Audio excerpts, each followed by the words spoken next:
Where does creativity fit into compliance? In more places than you think. Problem solving, accountability, communication, and connection, they all take creativity.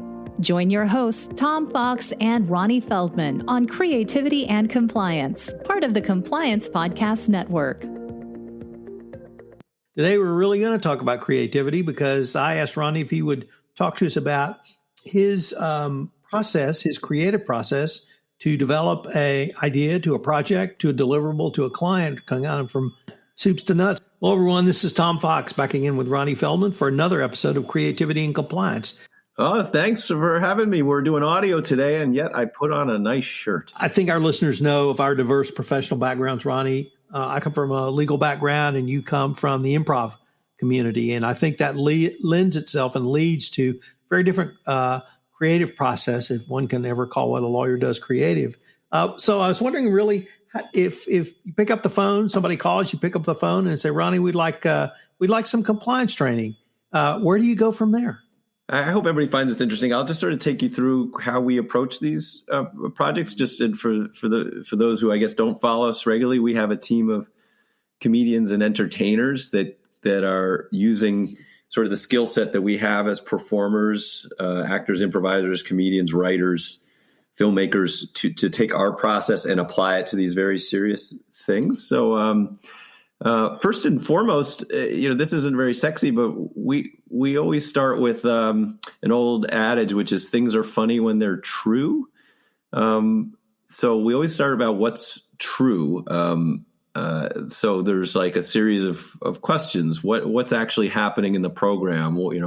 Explain the topic if you could in 2 sentences or less.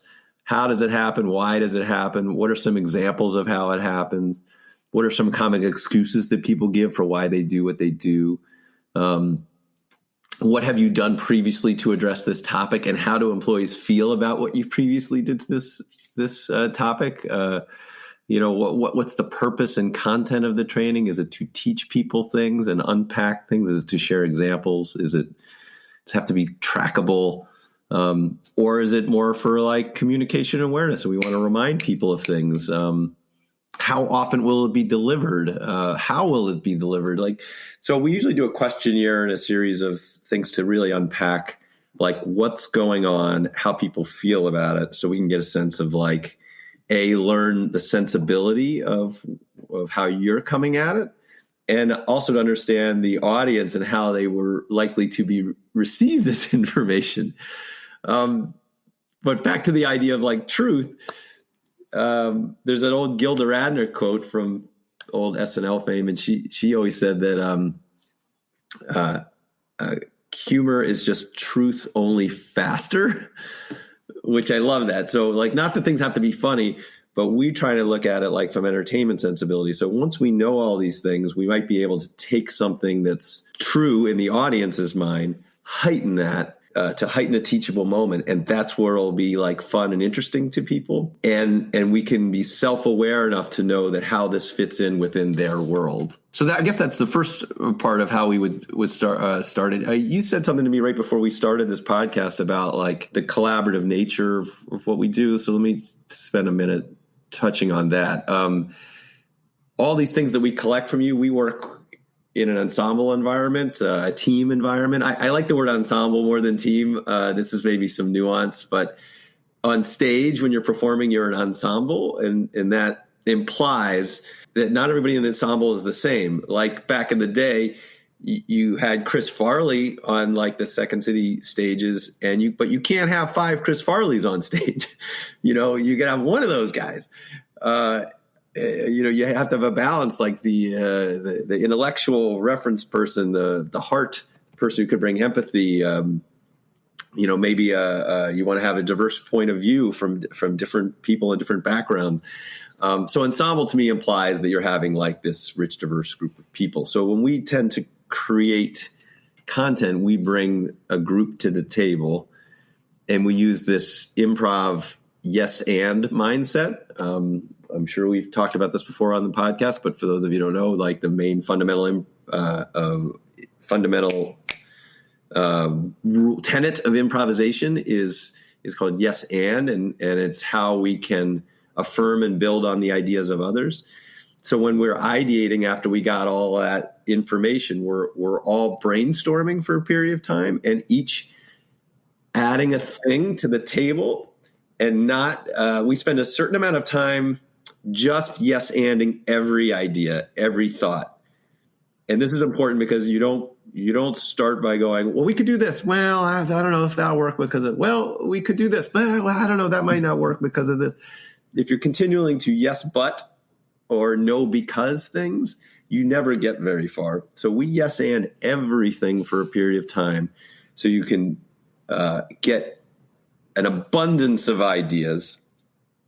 And then after we've done that and continue to expand where this could go, then you slowly but surely then put your big brains on whittling that down.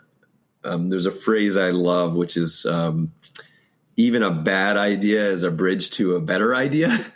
And you never would have gotten there if you constantly are no becausing or yes butting yourself because you're stopping and starting. The other thing that this yes and mindset does is it ceases things from becoming my idea or your idea, and it becomes our idea because we're all adding to it.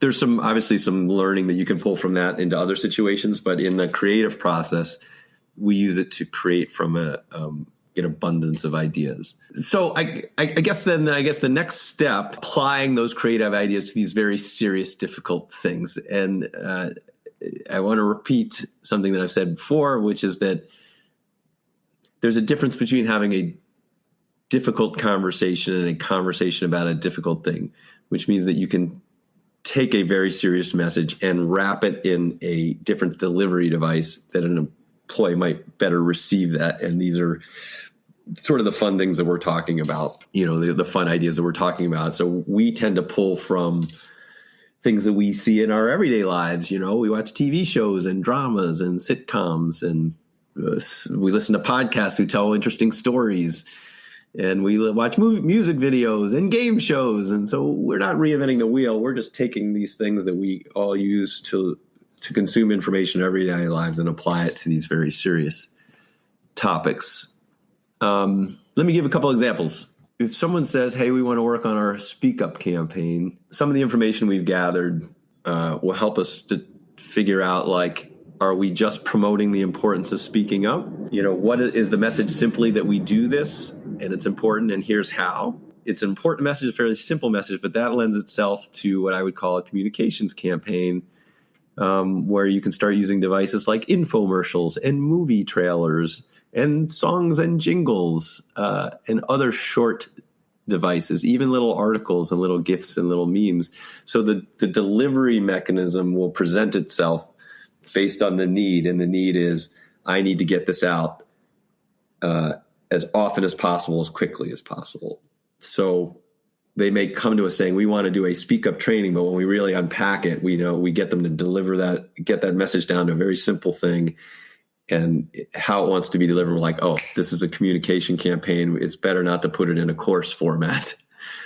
So even if they've asked for that, we try and help and advise in that way. Versus someone who says, I really want people to understand, to trust the process of speaking up. I want people to hear examples of what that looks and sounds like. I want people to understand the mechanics of that. That can be a course, but it also could be a story because you really have more meaty information there. It might require you to really discuss the nuance of something. So now we're like, all right, this can't be I guess it could be a song. It could be like what was the conjunction junction and all that? Schoolhouse Rock. It could be like a Schoolhouse Rock thing, but it really feels like that's a story you want to share examples so that people can learn from those examples and hear that when something goes down, here's the process it goes through. There's an investigation, and these are the resources that are available. And if you were going to speak up, here's the things that might happen to protect you. That can be a meteor course or a meteor video or I'm saying meteor, not meteor, meaty as in thick with things. The other way, a thing that might lend itself to is like an interview with actual leaders to tell people about these kind of processes. So anyway, I bring that up in as an example as like we may get the ask of like, we want to speak up video, but when we really unpack it, it could become a very different thing based on that discovery that we do. Let me pause. I've said a lot. Is there thoughts or questions that are coming to mind? So Ronnie, how do you think about and cadence? And by length, I mean just the time or length of the learning exercise, the presentation, the video, and then how often should it be released to the viewer? How do those sorts of variables factor into how you would think through a project? It's a good question. I almost always take direction first from the client. So like if in your mind's eye, what does this look like? What's your ideal length? Where are the places you see this being delivered? Is it being pushed out through an LMS? Is it being posted on the internet? Is it being given to a leader? Is it to give a presentation over Zoom? So, you take their direction on that. But we also provide advice. I mean, shorter is almost always better. Shorter and more frequent is almost always more better than longer and infrequent from a learning perspective. I suppose you could debate that, but I think that that feels like the right direction more often than not, just as a human. Like would you rather once a month receive a 60-second thing, and if it has this same or more impact than an annual thing that you do for 30 minutes or an hour? I mean, all the learning theories would suggest that that's a better way to maintain and retain information, right? To understand information and then maintain that knowledge over time, so it's top of mind when things come up. So my advice, that's typically my advice. Also, they'll say, well, hey, we want a short video, 5 or 6 minutes. And I'm like, yeah, when's the last time you watched a 5 to 6 minute video when you're like scrolling through Facebook or whatever, YouTube? People like things. The attention spans are like a minute is pretty good. And if you're really unpacking something, I would say 5. So we will always advise them in that direction. Sometimes the actual content itself may lend itself to something needing to be a bit longer. But hey, if things need to be longer, we usually suggest breaking it up and delivering it in component parts. So how do you think through something as different as, we've got 5,000 employees, 4,500 of those are here in the United States or Canada, and we like to give them some general awareness training. But we have 500 employees who are involved in our sales efforts overseas, and we have some third-party agents, and we'd like to give them some more focused training.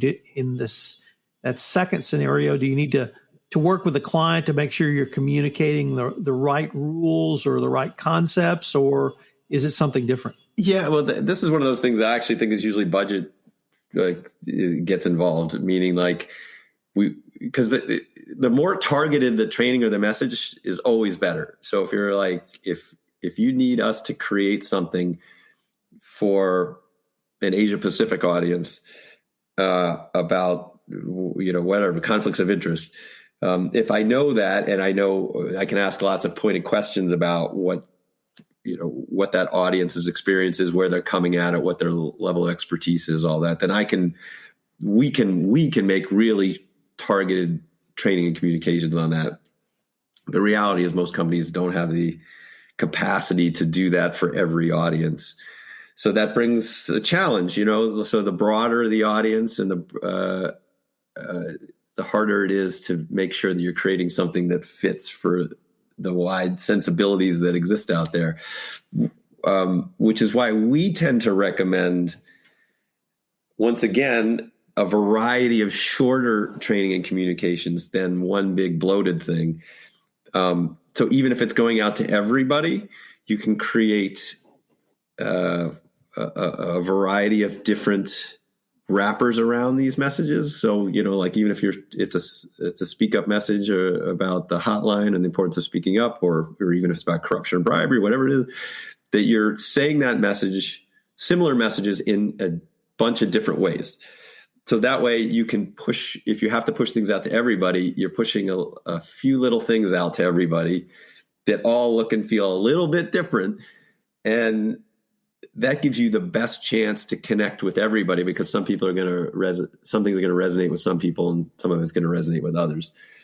So I'm sort of answering your question two ways. The more targeted is always the better. But if you can't do that, then variety and surprise is always helpful, because you're mitigating the risk of doing the one thing that's not going to resonate with everybody. Ronnie, unfortunately, we're near the end of our time, but I was wondering if our listeners wanted to see any examples of your company's work. Where can they go to find it? Oh, well, sure. You can always contact us at learningsentertainments.com. That's learning with an S and entertainment with an S. Like we have lots of fun stuff to share, and we're constantly creating and trying new things. And we can share, some of the stuff isn't super sexy, but there's a very iterative process that we use to create content so that it becomes our collective idea versus like us doing some grand reveal. So whatever we create, it's like, we're going to pitch you some ideas. You're going to respond to that. We're going to react to that. You're going to react to that. And we're going to continually hone something so that it fits within your culture, and we'll push you creatively, and you'll probably push us back on messaging. And eventually it ends up being hopefully something that's really specific to your organization. So, I guess might as well finish up with another plug.